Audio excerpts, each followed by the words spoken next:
What is going on, guys? It is Wrestlelamia here, back with some more news. Join us now as Wrestlelamia looks at the wildest news stories and rumors you need to know, including Will Ospreay's heartfelt confession, potentially big news on the Queen, has John Cena's contract expired with WWE, is a WWE Hall of Famer battling COVID, and much more. Be sure to subscribe and hit that notification bell for daily wrestling videos.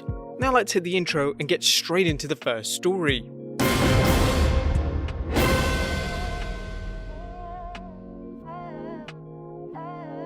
Our first story looks at Will Ospreay admitting he nearly ended his life. Will Ospreay is often discussed as one of the greatest wrestlers currently performing in the world today, but a recent message on Instagram revealed a harrowing ordeal he went through as he experienced a debilitating depression that nearly saw him end his own life. It read, "Few weeks ago, I came very close to something I know I'd regret. I'm still dragging my feet, but I'm getting better. I'm still smiling, barely, but a smile nonetheless. It isn't an option even when you feel like you've dropped the world. Learning and pushing forward to be better is an option. Thank you to the people who have ever made me smile and been there to pick me up. Because of you, my heart still beats. I love you all." I was certainly glad that Ospreay pushed forward and that he shared his story in order to let people know what happened to him. Depression affects more people than we may imagine, but there are resources for people they can utilize. We've put a link in the description to many hotlines that may help. Next up, is John Cena's WWE contract over? Although we're not in the business of ending rumors, there's one going around that's too big to ignore. As noted by Ringside News' Felix Upton, the wild rumor began flying after this report going around saying that John Cena's WWE contract expired. It is said he's now free to work for any other wrestling company he likes. This is not true. Anyone who watches our videos know that John Cena is not only fiercely loyal to the WWE, but he sees Vince McMahon as a father figure who he appreciates for everything he's done for his career. The face that runs the place has repeatedly said in interviews he owes everything he's accomplished in wrestling and Hollywood to Vince McMahon, so even if Cena's contract had expired, it's unlikely he's going anywhere. If he was able to go anywhere though, who would you want him to face anywhere in the world? Let us know in the comments down below. Next up, DDP thinks he has the coronavirus. WWE Hall of Famer Diamond Dallas Page believes he may be the latest wrestling figure to come down with COVID-19. DDP took to YouTube to share his experience with his fans, noting how his girlfriend Paige attended a bridal shower where several people fell ill with the virus. DDP was also exposed to wrestler QT Marshall, who was infected. Page explained he and his girlfriend felt fine initially and even had negative test results for the virus. Then things bottomed out. It came down and knocked us on our ass. And for me, it was, my voice got more and more raspier than this. I started feeling super weak. Trying to sleep was next to impossible. I felt like Big Show had a hold of my back. I mean, it was so painful. And this went on for days. And I was dreading even going to bed because that's when I would have the most pain in my back. But Paige, she was going through something completely different than I was. DDP discussed how his symptoms differed from his girlfriend's. I don't think I ever got a fever over 99. Hers was up to 102.4 a bunch of different times. So she's sweating her ass off. And then one morning when I wake up, she's out. And so I let her sleep. She slept till 12 o'clock that day. And when she finally woke up, she was like, "Man, I couldn't sleep last night at all. My body started freezing." DDP warns fans that there is still much to be learned about the virus. For example, his friend QT Marshall has tested positive but shown hardly any symptoms, whereas QT's wife tested negative but has been ill.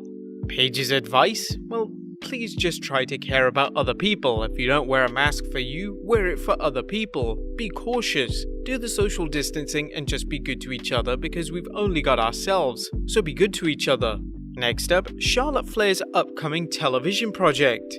Rumor has it Charlotte Flair has a big television project lined up, but what exactly is it? One story had it that the Queen would star in a reality show, but now Pro Wrestling Sheet's Ryan Satin is reporting, "From what I heard, it's not a reality show as reported, it's a scripted show with a big network. Still trying to get more details confirmation though."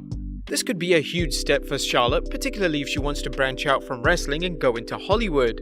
However, it's important to remember a few things. Number one, there's no word on whether the show is a pilot, which would mean that it would have to be picked up by the network or a series. Number two, if it is a series, it still has to draw enough ratings for it to continue. And number three, with the pandemic grinding television production to a halt, there's no word if anything has been filmed yet. Still, this is potentially good news for the Queen and bad news for the WWE, which could lose another top female star after Becky Lynch's recent exit to have a baby. Next up, Cody talks what AEW is looking for in new signings. With a number of former WWE wrestlers becoming free agents after the mass firings on 15th April, fans are wondering who might show up in All Elite Wrestling. AEW Executive Vice President Cody Rhodes spoke with TalkSport's Alex McCarthy and said, "I think when you look at picking someone up for AEW, you really want to look at what they have left, not what they've done so much, more what they have left in the tank and where the passion level is at. AEW is an artist-based and admittedly there is some Wild West to it. There are some areas where structure is not found, but what's rewarded instead is an artist being an artist." Rhodes also discussed the rumored negotiations between AEW and Punk and said money wasn't an issue and that while negotiations never went anywhere, that doesn't mean they can't in the future.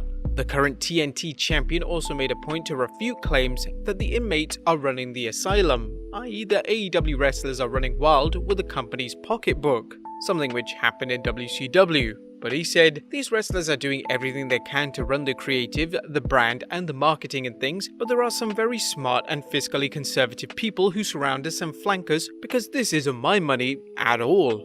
AEW has brought in a number of big names recently, including Brody Lee, FTR, and Matt Hardy, as well as rising stars Ricky Starks and Brian Cage.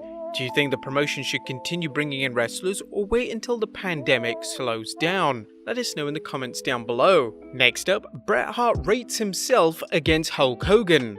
Now, in case you missed it, Bret Hart has a new podcast, Confessions of a Hitman, and he used some of his time to compare himself to other WWE legend, the immortal Hulk Hogan. Now, these two have had some bad blood in the past. And the Hitman discussed his rating system, comprised of look, promo skills, and in-ring ability, and applied it to the Hulkster first. He mentioned when you add all those up, like each category, I think of Hogan, if you give him a 10 out of 10 on his look, you give him a 10 out of 10 on his promo, but his actual wrestling skills, you might give him a 2, so you give him a 22 out of 30, and that's what I would gauge him that. When it comes to his own career, the excellence of execution noted, "In my case, I'd say my look, I wasn't Hulk Hogan. I never pretended to be. I didn't have that kind of build. I would say I was a 7 out of 10. I didn't have a bad look.